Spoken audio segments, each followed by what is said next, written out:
Hello! I am so happy that you're here listening to this episode because I had an incredible conversation with my amazing friend, Amber Lilyestrom. She is the creator of the Amber Lilyestrom podcast show, which gets over 100,000 downloads a month. She is a brand strategist and she's just incredible. She's actually done a masterclass inside of our members club, which is all about how to build an iconic personal brand. So if you are over there, then definitely check it out because it's amazing. But in this conversation, we were talking about so much good stuff, but we talked about her story, her near-death experience, how it changed her life. We talked about how she quit her job when she had one client, determined to figure out how to build her business, and how she's actually turned it into a multiple seven-figure business, and like the lack of confidence that we all experience and feel when we're just starting out.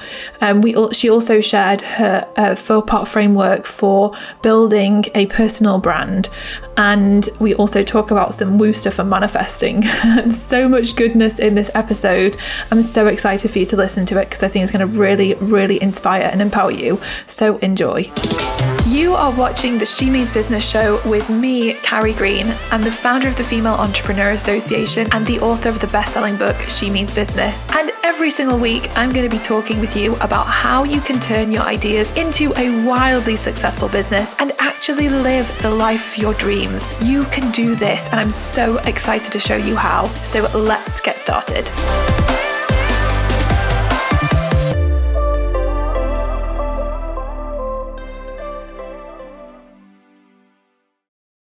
Amber, I'm so excited that you're here and I'm chatting with you, and I'm just hit record now because obviously we've been chatting and I was like, I need to hit record so we can capture all this information. I'm so happy to be here with you. It's such an exciting time. I know. So I was just saying to Amber, so as we're filming this right now, I am less than 2 weeks away from my due date for baby number 2, and I was telling Amber how I'd been literally don't have anything ready and I've not really thought about what life with 2 kids is going to be like. But you actually just shared something really valuable that I think is so valuable to every single business owner about like the answers sometimes are right there. We need to get out of our own way and stop overthinking everything so that we can get the clarity and see that it's all fine.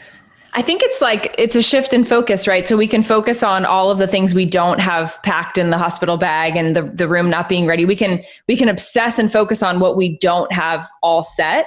And sometimes we get stuck in that little dead end of like, oh, what am I going to do? Rather than just like walking down the hall and looking at the room and going, right, okay, this has to go here. This has to go there. Here's a notepad. I'm going to write down what needs to go in my hospital bag, right? Like we focus on the inaction and the stress around the inaction rather than just going and taking action on the thing. So the signal is, if you're feeling that way, for anybody listening to this and you feel like you're in that dead end and you just keep banging your head against the wall, what is one action you can take toward that thing right now to move yourself forward, and just do that one thing. And it's amazing how suddenly then you'll just notice, oh, all the things are already there. And this isn't as awful and stressful as I made it out to be in my head, and it's just such a soothing way to approach things. So when in doubt, just take one little baby step in the right direction of what you're trying to accomplish, and you'll notice just how quickly your stress melts away or minimizes, and you realize, oh, that's so silly. I was making this big monster out of this little tiny mouse. Yeah. Seriously, such good advice. Boom, right there. So obviously I love everything that you do and have loved our conversations that we've had in the past. And I feel like we're so on the same wavelength with like mindset and more of the woo-woo side of things, which I think is so important when you're building a business. Obviously, you've also done an incredible masterclass for us in the members club, all about how to build a personal brand, which is so important. And I think, especially with my audience, and I know people who are listening to this, so many of them are building businesses that are about them and their stories and their own transformations they've been through and experiences that they've had. And sometimes I think that I think one of the reasons why what you teach is so powerful is because sometimes when we start a business, we feel we don't give ourselves permission to be who we are because we think we need to be someone else. So I would love to talk to you more about that and how we can all really just step into who we are so we can build really powerful personal brands. But I know you've got a really powerful story. So I wanted to talk to you first about your story and about how this all began for you. Because I know, it's really powerful. Yeah, thank you, Carrie, so much. So, I think that, I've been learning a lot about neuroscience and neuroplasticity and how the framework of our brain sort of gets laid down when it comes to our limiting beliefs and our belief systems in general. And so the start of my life, the very first memory I have is of being sexually abused as a really young child. And after that, I testified in court against my abuser. So obviously there are many things in between. The blessing of blessings is that my parents believed me, as a young child, saying that this happened. My mom listened and, got me the help that I needed. And then also helped me to get closure and being able to testify in court. But I think what's really important to note there is, I was 5-year-old standing in front of a grand jury testifying against my abuser, just thinking about that. I'm the mother to a 6-year-old right now, a little girl. And I just think about her, and the notion that she would be doing that is insane to me to even contemplate. But that was my actual life. I actually lived that. And there are a million of other stories that are in there. And I think one really important dimension of that story is that my mom's family, and many of my mom's and my parents' family friends, turned their back on us, just disconnected and sided with my abuser, who was an extended family member. And the reason why that is important is because my brain, in my little girl self, who's learning about the world, who's crafting belief systems, crafted a belief system that when I speak my truth, people leave, people say that I'm lying, we lose people. Like my mom's mother, my grandmother stopped talking to my mom for 12 years. Wow. And so I start here because I think that, it really, the dots do connect when you look back, right? That famous Steve Jobs quote. And in the work that I do with my clients, I always have to talk to them about their childhood and about who they were and what belief systems they had at the beginning, because they're still influencing us in our adulthood. And they're still there because they are kind of the foundation. Now, we have the capacity for neuroplasticity, for new pathways to be created, but those pathways that were foundational and created at the very beginning, they don't go away. They're still there. There's still that groove for me of when I speak my truth, people get hurt or something, right? It's still accessible for me. And so then if that's the beginning, right, that's the start of the story. There's also, love and devotion and whimsy and joy, being, an older sister to my little brother, and my mom making our childhood as magical as she possibly could make it. We were very loved and supported, and I was a gymnast. And then as I got a little bit older, I became a soccer player and made the decision at that point that, mom and dad are not going to be able to pay for us to go to college. So I better, figure out how to be good at sports. And my dad was a collegiate athlete. So I just, in my mind, it was like, oh, that's how you go to college. You be good at a sport and you get good grades. And so I did that, and I ended up going to university and I played soccer there. And, through all of that, I learned so much about myself. I learned what I was capable of. I built new pathways in my brain about, confidence and challenging myself and pushing past things. And all of those skills are helping me in my career today, and as a person in terms of who I am today. And so, as I got into adulthood, I graduated from university, and then I started my job as a marketing coordinator for my collegiate athletics department. I was in charge of all the sports marketing. It was the most fun job in the entire world. I mean, I literally was shooting t-shirt cannons on the hockey ice, into thousands of people in the crowd, and running promotions on the ice, and using the microphone, and going in the football stadium, just doing all these super fun things, and leading a team of student interns and mentoring. And then eventually I started teaching at the university in sport marketing.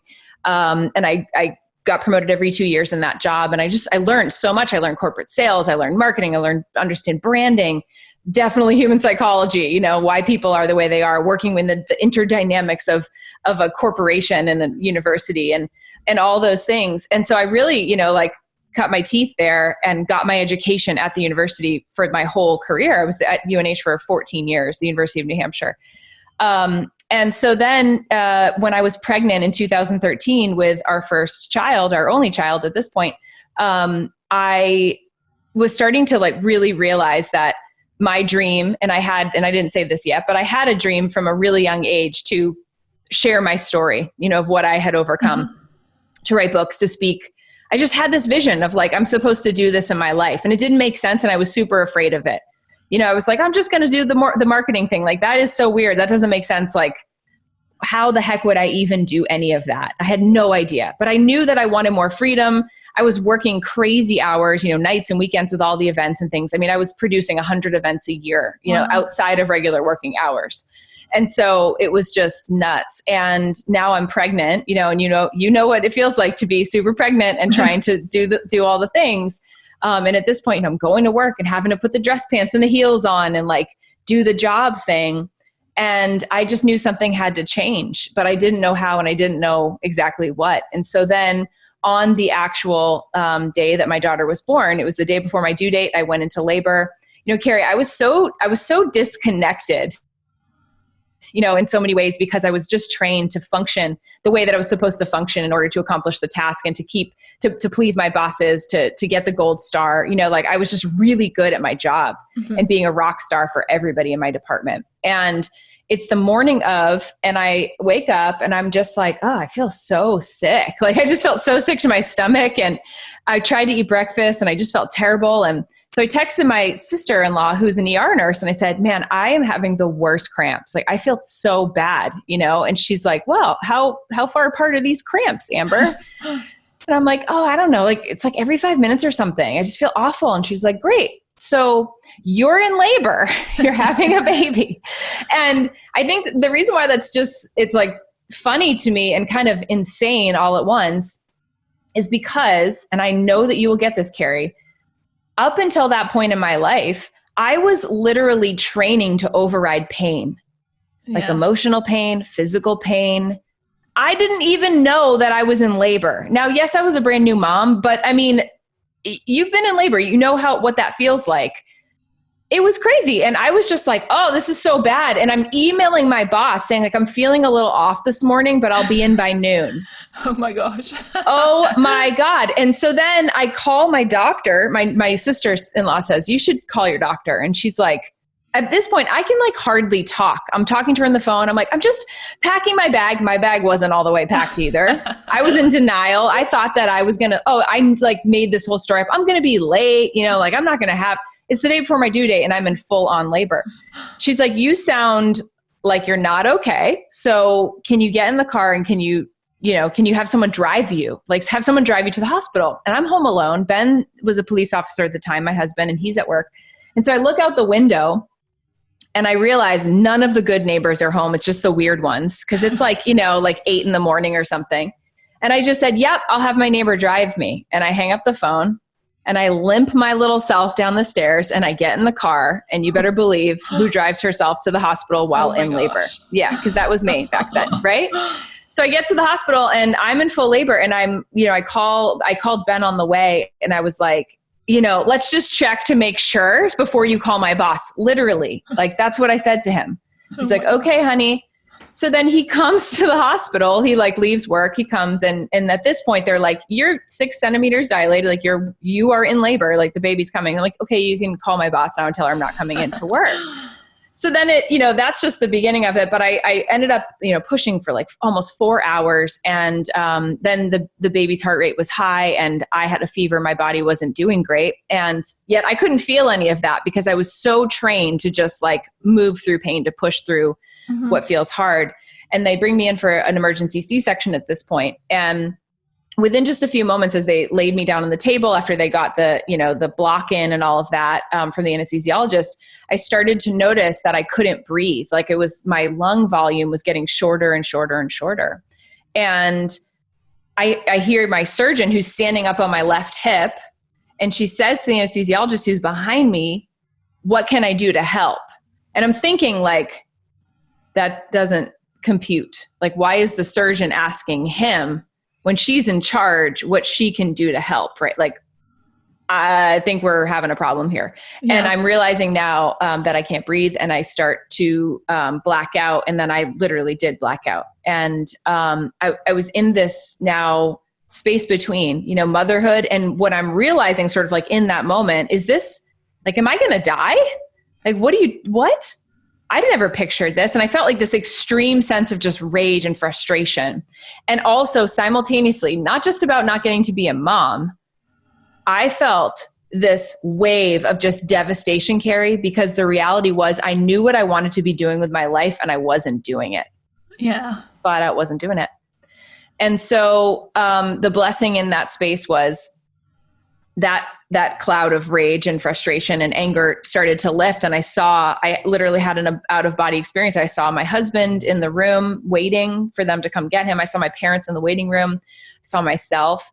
And I just felt this deep, overwhelming sense of gratitude, and this beautiful like blanket of light and love just sort of like enveloped my being. And it was in that space where I just realized, like, it doesn't really matter what happens. Like nothing, it just doesn't matter. Like everything's going to be okay. And it was beautiful. It was the most euphoric feeling. And it was, I completely in that moment just surrendered. And, back then I had a spiritual beliefs, but I didn't really use the word God. And I wasn't really like that deeply connected to my woo and stuff yet. But I said, God, if this is your will for my life, and, I surrender. And it was like a switch flipped in the room. All of a sudden I said those words, somewhere in my consciousness, and it was like the light switch flipped back on. And all of a sudden I was just awake and conscious in the room with all of them. And my anesthesiologist said, right as I came into consciousness, I heard him say, go, go, go to the surgeon. And she started the procedure like very quickly, like everything began, and I could breathe totally fine. I was just back. How great. And within, a few moments of a lot of pressure and pushing and pulling and my body feeling like it was being torn apart, Ani emerged into the world, our daughter Annika. And she was like, perfect. I'll never forget that moment of just like, I didn't mess it up.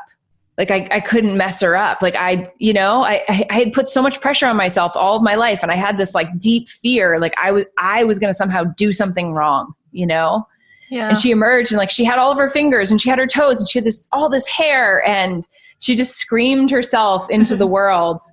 And it was just like the most incredible moment. And I just knew, Carrie, it was like, I just felt like I was changed. Like I felt different. I just felt like on a cellular level, like something had changed inside of me. And I didn't, of course, like, it's not like I had a business strategy in my head in that moment, but I just knew like I couldn't ever be the way that I was before. I was like a different person.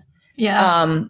And then, here I am now as a mom, and I'm holding this baby in my arms, and I'm having to like navigate some deep healing because I had many complications after the procedure, and I was readmitted to the hospital, and it was just super complicated. But again, my body persevered and healed, and I just knew, I had to make some changes. And so over my maternity leave, which admittedly was the first time in my entire life that I stopped. I had 3.5 months to not work. Like I had never in my life not worked. I had always been playing soccer, right? I was on 3 teams a year working for that scholarship. I was in college playing and doing school and training. And then I went into my career, which was a, super high impact full-time job. I was in charge of 7 different ticketed programs, athletic programs. And so my brain never shut off. I was always working. So now I had 3.5 months like to fold laundry and like learn how to breastfeed and like contemplate my life.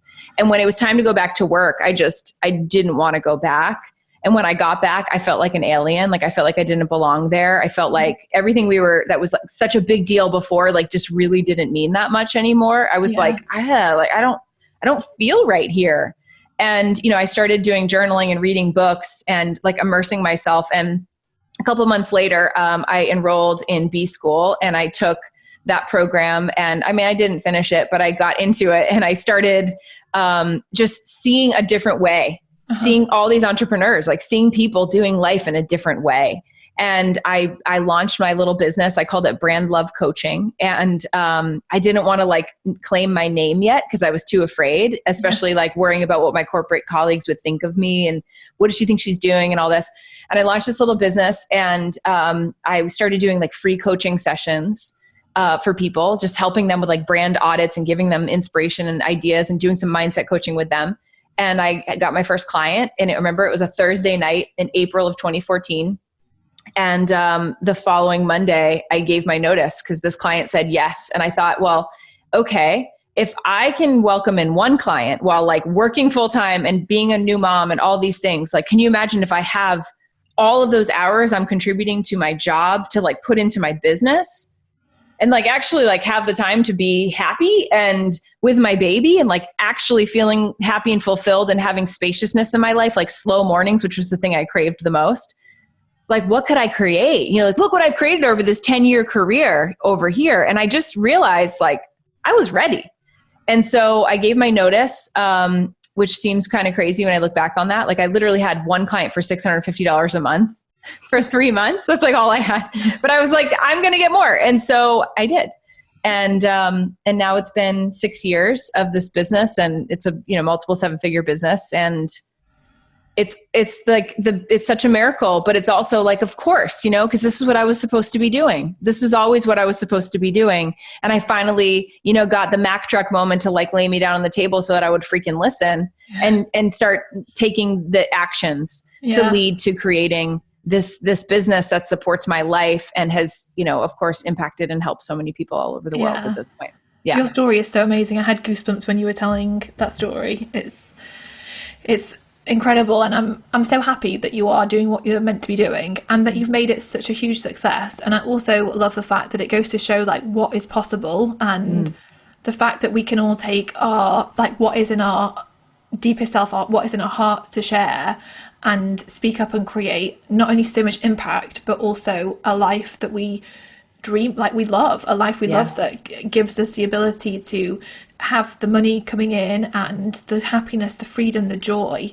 And I think I just want everyone to realize that is theirs for the taking too, because I think so many people live in quiet desperation, holding themselves back from those feelings like that, you know, of what they truly should be doing or could be doing with their lives. Like for me, I didn't have anywhere near the same experience, but like I remember for me, this feeling that I was meant to be doing more or something different, and it was like it kept knocking on me, and I kept ignoring it because I was like, who am I to do this? I don't really understand it. What am I going to say? Like, what is this really about? And I ended up getting this just sounds really insignificant in comparison, but like I got really bad like heart palpitations. I was like, that's the level of anxiety that I'd created for myself, because it was like something saying, look, this is here. You have got so much to say and to speak up about and to talk about and to do. And this is what you're meant to be doing. And you're ignoring it. And so it just kind of got to the point where I could not ignore it anymore. And I realized I had to change because I couldn't keep like sabotaging and suffering. And I think so many of us suffer because we're trained to, you know, it's like I was saying, like we are literally told, like, you know, buck up, buttercup, like toughen up, don't cry, you know, just suck it up. And I think what you shared there, I mean, I think of it as this, like we have these feathers that land on our path. They're like, hey, you want to look at this? This might be something to consider. And then we're like, no, it's just a feather. And then we get these bricks, you know, like the brick to the head of like, hello, you know, maybe we get in a car accident or we get a diagnosis or something like that's little, you know, like a smaller, it's just like maybe it seems like a big inconvenience, but it's still significant, right? And then we ignore the collection of those bricks until we have the Mack truck moment. Yeah. And so my hope is that, you know, by sharing my story, this can just be a feather moment for people to say, you know what? I'm not going to wait for the Mack truck or even the brick. You know, like I've had enough feathers. And so it sounds like you were getting some bricks, which were those heart palpitations, which could have landed you in the hospital or, you know, and those are symptoms of a misalignment, if you will. Like I think about, you know, our natural state you just look at a child and you see what our human natural state actually gets to be, which is joy. I mean, that's the only reason we want anything we want anyway. We just believe it's going to bring us joy. Yeah. And so if you can really root yourself in knowing that, oh, the thing that I want, and you can do a little math equation in your head to reverse engineer it, to really like do a checks and balances system with yourself. So I want to make 6 figures this year. Great. Okay. Why do I want to do that? Because it will bring me joy, because I can do da, da, da, da, da, da, da. Great. And what will those things then do for you? Well, it'll bring me so much joy to be debt free. It'll bring me so much joy to have my dream car and to take my family out. And it'll bring me so much joy to be able to help my parents with some finances, or to make that donation, or, insert whatever it happens to be. Right. So lock into that feeling, like lock into the joy, be led by the joy. And I think the reason why we give ourselves heart palpitations or near-death experiences in so many instances is because we've just literally denied ourselves the opportunity to even live into joy. Yeah. And we've set our life up to lead us away from it. And I think those feelings, those physical experiences are those reminders. I think many people would agree that cancer at times is one of those openings, those doorways of helping people come home to themselves, these different things. So I'm so grateful for my near-death experience. I'm grateful for the quantum leap in consciousness that it gifted me. And I am really passionate about helping people understand 2 things. One is that Mack truck theory, that you don't have to get knocked down and out in order to make a change. Yeah. And helping them, contextualize that for themselves. The other thing that I didn't say when I was telling the story, but I think this is a really important point, and this is getting into our woo land. But, when I was at that moment that I really do believe was sort of like a choice, like there was that moment, it was really beautiful. Like I wasn't afraid. I wasn't like gripping at that point. It was beautiful. And so I deduce and I've read a lot of stories of people who've had near-death experiences, even, more intricate than my own, in terms of like what physically happened to their bodies. But if that's what is there when we die, if that's really what happens when we leave our bodies, what is it that we have to be so afraid of while we're living? Yeah. Just right sizes that, it just makes me go, all right, how can I find heaven on earth? Yeah. How can I live into the magic and the joy that is available to me in this physical body, now? Yeah. And I think for me as well, business is about that. It's about living your best life. Yeah. It's not about like, how can I make money? How can I do this? It's about like, no, because so from my experience, my first business was phone unlocking. And it was so boring and I was so not passionate about it. And yes, it made so much money, but it got to the point where I felt so empty. Right. It felt so hollow. And I then started to get all these heart palpitations and all this stuff because I knew I wasn't living in alignment with what I was meant to be doing. And I just feel like for me, that's what business is truly about: expanding ourselves, living and leaning into the deepest and the truest versions of ourselves, having the courage to speak up. And I think that's why with, for example, what you share with like creating a personal brand, it doesn't really matter what you're selling, what you're creating. What we create comes from a place within us. And everything in business, like to me, business has been the most incredible personal development journey I've ever been on. Yes. It's forced me to look into the depths of who I am and look at my fears and my doubts and my worries and figure out a way to overcome that. And like what you said, the experience you had when you were 5 years old left you feeling like if I speak up and I use my voice, I'll lose people. Like people won't believe me. People will think I'm lying. Right. And so we've got to kind of untangle all that stuff so that we can actually break through and create the success we want and build the businesses that we absolutely love and that flow and are, create financial abundance and joy and happiness for us. So can we kind of like talk a little bit more about this and like how, like some things that you could share that people could do who maybe are at that place where they are stuck with maybe like tangled up in false beliefs that they have about themselves, or like, I don't know if there's two separate things, that and like how to actually step into who you are and to have the courage to let your experiences and your voice come up so that you can actually create success and build that successful personal brand. Yeah. So I have a process that I bring my clients through, and it's a 4-part process, and it's starts with excavation. And we really do have to flash back in order to be able to flash forward into what we want to create. We really do have to look at where we've been in order to plot the course for where we want to go. So I would invite, anyone here to spend time looking over your own personal timeline, looking at photographs of yourself as a child, maybe having a conversation with a loved one about, what was I like as a kid? What was I into? Just getting back to meet yourself. And inevitably in those conversations, loved ones will bring up stories. Well, and then that thing happened, and then you were afraid of this, and things will pop for you, especially because you're ready and you're open to actually go there, that maybe you haven't been able to consciously connect to, but they're going to reveal themselves. And so it's that excavation piece to then illuminate. Right? So excavation, illumination. Once we can illuminate, oh, okay, I see how I still have that same pattern. I'm still doing that same thing. That when someone says this to me, it makes me super emotional, and it did when I was a kid too. So it's like really bridging that and helping you to expand your understanding of yourself. And most of all, leading into the third step, which is reclamation. Really reclaiming the essence of who you are.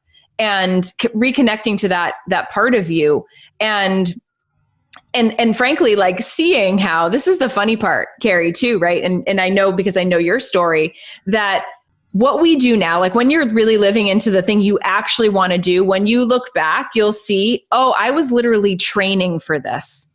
And there's so many aspects of like our studies or our dreams or our sports or our education or our hobbies or whatever, that we're all little like feeders for how we show up and how we serve in our work in the world today, in our dream iteration of that. It's just wild.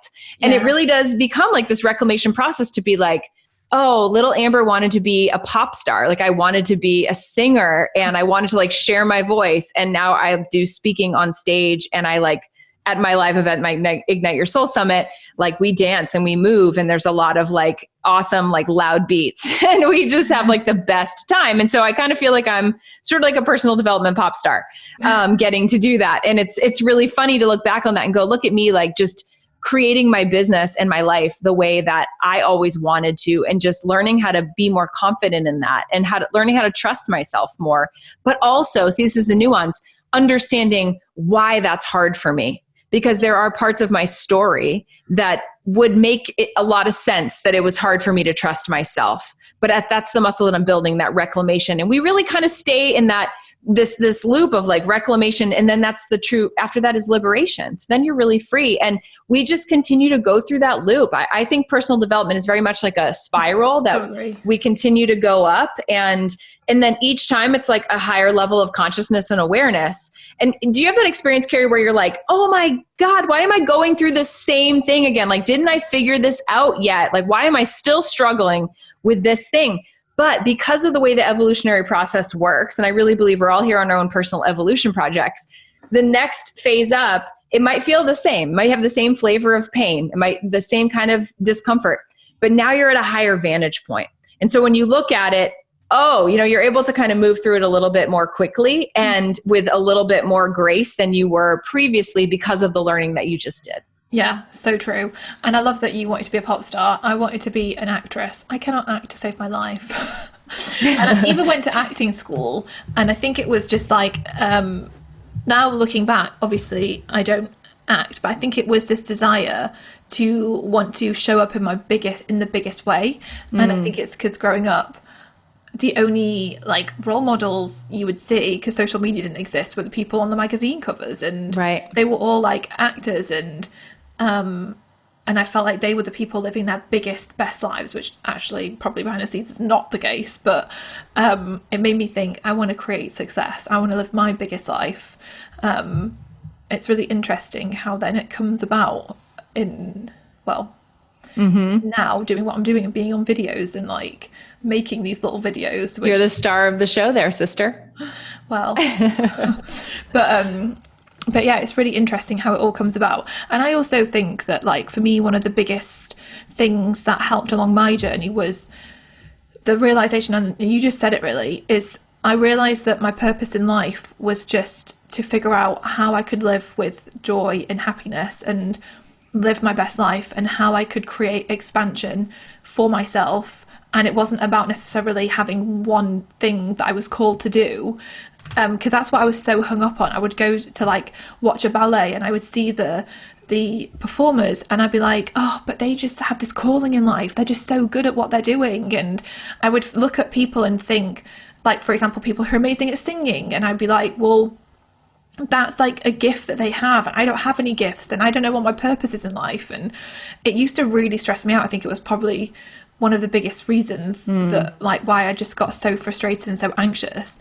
But then when I realized, no, it's about my purpose here is to just live my best life and to expand and to just see what's possible and to be happy, it just, like, freed me up to like explore and to just see what was possible and go on the adventure of business and life to create extraordinary things. And I think sometimes, like, I'm not saying you don't get that in careers. I wouldn't know, because I've not really ever had a career. I've never had, because I started my first business at university, I've never actually really had a proper job. But, like, sometimes I feel like people feel so suffocated when they do have a career, because they don't necessarily get to explore. Maybe, I don't know, business pushes you and you explore who you are. It does. I'm grateful that my career was super entrepreneurial in its nature, which turns out I always was before that too. And so that's why it was such a fit. And I remember when I saw the job description, being so excited about the diversity of things I was going to get to do and the ownership I was going to get to have. It's funny that I didn't get overwhelmed by it, because it was a big job. It was a big responsibility to be in charge of the whole marketing department for a Division I athletic institution, but I just knew I could grow it. Yeah. And so one of the things that I encourage those that are listening to this to think about is, one of the ways you can really bolster your confidence when you're starting to go do something new, as I was, sharing that experience myself about how I thought, well, look what I was able to create, over 10 years in this organization. I built this nationally recognized internship program. I've created traditions that are still in existence on this campus today, 6 years plus later since I left, that the university uses. And I have students who are now in these incredible careers that I mentored, and they still send me notes to say, like, thank you so much. You made such an impact on my journey. And so I just look at those things, and those are big things, but even the little things, just the little things that I was able to accomplish, like even one corporate sales contract that I was able to get for the department. Look at what you've already accomplished. Look at your body of work in your life, and take note, of what those skills are and what you already have had so much curriculum. And I think we compartmentalize, Carrie, right? We're like, but I don't know how to be a branding and business coach. And that was the thing. I just kept hitting my head against the wall saying that, but I don't know how to do this. I haven't coached entrepreneurs. I'm not credible, right? I'm just like a fraud. I taught sport marketing at a university and I did all these things, but it was sports marketing. How do I translate that over to this online business world? And I really spent a lot of time getting tripped up on that until I just realized, you know what? You understand branding, like zoom out of the specificity. You understand how to help people. You understand how people's minds work. Just help them with what you can. And when you don't know the answer, tell them you don't know, and you'll go get it. Yeah. So true. It's so simple, right? It's so simple, but I let that be a block for me for a little while. Like, it held me back more months than I probably needed it to. Me too. But that's okay. It's also part of the learning curve, and it's part of the journey. And I'm grateful for all of that, because the other beautiful part of it is I can really relate and resonate with those who are in that space, because I was there too. I walked in their shoes. Yeah. I think was one of the biggest reasons why I sat on the idea for FEA for 3 years, thinking, who am I to do this? Like, you feel like you need more qualifications, or I didn't have any business certificates and all these things. Yes. But one thing you said earlier on was about how when you decided to go for it, you started to just help people for free. And I think that's the thing. It's like just finding the path of least resistance to get started in a way that will build your confidence so that you can build and build and build and acknowledge and realize, actually, I do have something to offer. I can do this. I can be of service to other people. And I think once, like, I bet for you, when you helped people for free and you realized that, you were like, wait, I can do this. And I bet when you got for that first client. Oh my, I mean, it's the best sale I've ever had in my entire life. And I mean, I'll tell you, this is the other thing that is really important. We got to the end of the session and she said, this was really helpful for me. I would really like to hire you. You're good at this. And I thought, I went, you do? Literally, that's what I said. And I say, okay, yeah, can you just hold on a second? I didn't know what my prices were. I had to go find no, it wasn't even a Google Doc. It was a Word document at the time. I had a Word doc with my pricing structure on it that I did for my homework with my coach. I didn't even know. I was such a like bumbling little mess. And I was like, you do? Oh my gosh. Okay. Here's my pricing. And she was laughing. She was so loving. She was just laughing. She's like, that's great. Like, let's do it. And I'll be forever grateful for Melissa because she was, the first person that really helped give me that chance that reflected back to me like, oh, I can do this. And it just, like you said, it was this huge shot of confidence. And then I just thought, oh my goodness. Okay. So $650 times 3 months, each month for 3 months, I'm going to get paid $650 to coach this woman. And I was doing it every week, coaching sessions at the time. And I mean, I was like, I'll mow your lawn, I'll walk your dog. Like, I'll do anything for you. Basically. That's what my packages looked like back then. I was like, I'll give you everything. And I mean, I was like designing their website. I did Carrie, it's like hilarious, but it doesn't matter because I learned so much. Yeah. And then when I did the math on, well, if I multiply this by 3 or 4, and then I look at what I'm making a month in my job, I could replace this with 4 clients. And I don't need to go to work every day and bring my child over to the neighbor's house for her little in-home daycare and like cry every day when I leave and have to put these darn freaking khaki pants on with my polo shirt, or my high heels and dress pants anymore. Like I can just be barefoot, Yeah. And it was like everything that was success to me, which was being at home, like being with my daughter, like making her breakfast, not rushing. I just wanted to stop rushing all the time. Yeah. I just wanted to be present for my life and the people that were in it. And I knew my business was going to be the portal for that. And I mean, it is, it is. My schedule is mine. I know, because on the last master, because for everyone listening, Amber and I were in a mastermind together, and we, like, I think it was on the last call when you were there. I think you said you take the summers off. You basically don't really work. I work, but I take a lot. I mean, here's the thing, Carrie, and I also think this is important to say, and I've said this to you before, like, I always kind of feel like this kind of like hippie, like I just do things really differently. Like my business everything is evergreen. I don't launch like at all. I have these programs, I have mastermind programs and a membership program, and I just run them. And when people want to like find me and they're like, oh yeah, it's like, I just trust the divine timing of all of it. Uh-huh. And so these structures have been set up and they work really well. And I come in and I coach, and then I go back out. We live on a lake, and I go out, and like, I live in New Hampshire in the US. And so we have like 4, maybe 5 really good months of like incredible weather here. And I'm a tree hugger, like nature girl. Like I just want to be outside barefoot in the grass, like looking up at my pine trees. I just want to, that's what I want. I want to live my life that way. And so I don't want to be sitting up here on this computer, 6-7 hours. I won't do it. So I work about 20 hours a week max. Like that's my limit. I don't work more than that. It's not actually how I set my life up. I don't choose that.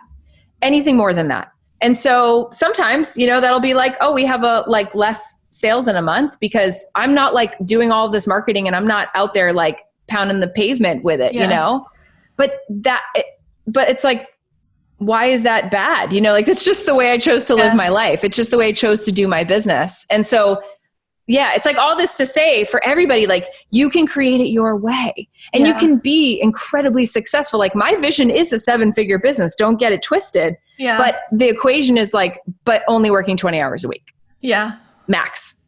I think it's so powerful how intentional you are. And it's amazing that like the journey from like the lack of confidence, not believing in yourself kind of thing, to then, you know, really starting to do it and getting your first client, to then building into this multiple 7-figure business and being able to work 20 hours a week and living on a lake. I swear, didn't you and I have a conversation once where you told me some crazy, amazing story about like manifesting the house that you're in? Yes. Yeah. Do you want me to give you the Reader's Digest? Yeah. So growing up, my grandfather had a cottage on Lake Winnipesaukee here in New Hampshire. It's the biggest lake in New Hampshire, and it's beautiful. And I remember I mean, literally, like it was in my mom's side of the family for 50 years. And it was this beautiful, idyllic, like the plumbing was like the water came out of the faucet from the lake. Like, you know, there's like no shower. You had to like go in the lake to like bathe. Super rustic. And I can just smell it, just like the walls of this beautiful home, like just talking about it. And it was so sacred to me. And I always thought, you know, these were some of our happiest times, like being at the lake. And I had this dream, Carrie, that it was like, I just want my home where I raise my family to be on a body of water. And I want it to be on a lake. I want the pine trees. I want that smell. I want to experience the seasonality of it. Like, I just want that for my family. And so back in 2009, and mind you, the year prior, I got divorced. So I was previously married to my college sweetheart. We were married for about a year or so, and we just wanted different things for our life. And it was really hard, but it was also like the most important decision that we needed to make. And we got divorced. And so I, by the grace of God, met my now husband, Ben, back then, a little while after, and we started dating. And he had been divorced too, and he was young, and he gotten married to his high school sweetheart. And so here we are, like in our like mid to late 20s, both just had built our dream houses, gotten married, like had the big wedding, the whole thing. And now we're like divorced and we're like dating each other. So anyway, that's like to frame it for you. So we're visiting some friends who live on this actual pond. It's kind of like, for some people are thinking pond is like this tiny thing. It's kind of like a baby lake, but that we live on, like people can bring motorboats on it and all that, but it is technically called a pond, this one that we live on. But it is big. And it's big. Yeah. So we're at our friends who live around the bend from us now, having like just a fun day Sunday, kind of like, you know, back then, like we used to drink beer and just like go play in the water and barbecuing and all these things.